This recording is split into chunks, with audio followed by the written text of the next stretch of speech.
Awakened One. Author Fafu. To a certain extent, awakening signifies that one is a life without error, free from delusion and attachment. For such an individual can precisely discern the methods that engender suffering and those that give rise to happiness. They have a clear understanding of their true self and the tools at their disposal. Once one employs ignorance, one will inevitably invite suffering contrary to one's desires. Greed, one of the afflictions, is such an instance. Every act of greed invariably gives rise to the 8 kinds of suffering, though one remains unaware. For example, driven by cravings, individuals may develop dietary preferences that lead to an imbalance of essential nutrients. An excess of certain components and a severe deficiency of others result in various ailments. An awakened being possesses the wisdom to discern the effects of different foods.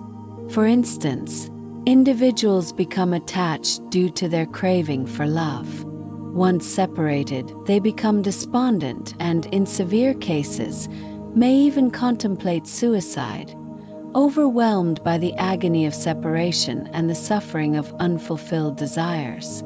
An awakened and wise being understands that the world is like a dream, illusory in nature.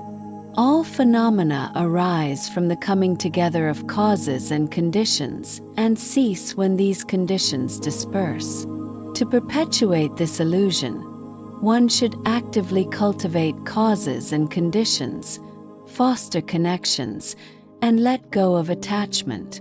For instance, driven by greed for food, individuals obsess over strategies to consume more or less, wasting time and energy, and impairing both their physical and mental agility. Such behaviors also diminish one's reputation. An awakened and wise being does not dwell on the fleeting experiences of gain and loss. For instance, driven by an insatiable desire for material possessions, individuals may resort to flattery and smooth talk to ingratiate themselves with others, aiming to accumulate more wealth.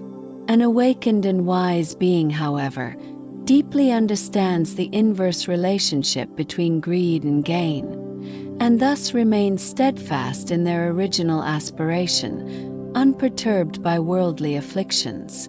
For instance, entangled in the net of sensual desires, beings become ensnared in worldly dramas. Women allure men, and men adore women, driven by the insatiable thirst for pleasure.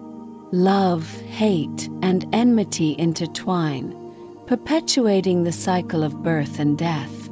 The enlightened, recognizing the suffering caused by attachment, transcend these worldly bonds.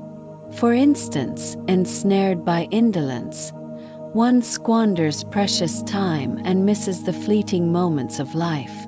The enlightened, recognizing the value of life, strives tirelessly to cultivate a noble existence.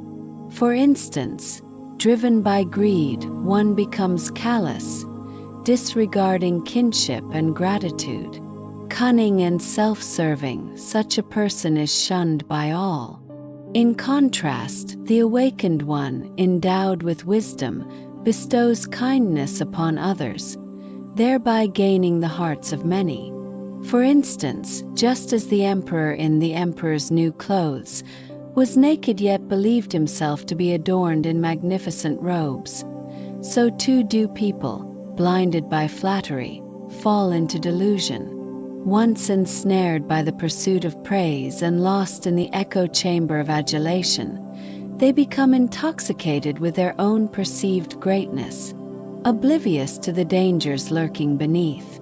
The wise, however, remain vigilant, wary of the subtle yet insidious poison of flattery. If one truly possesses all they desire, there would be no need for further craving. The very act of continued coveting is a testament to the insufficiency one feels.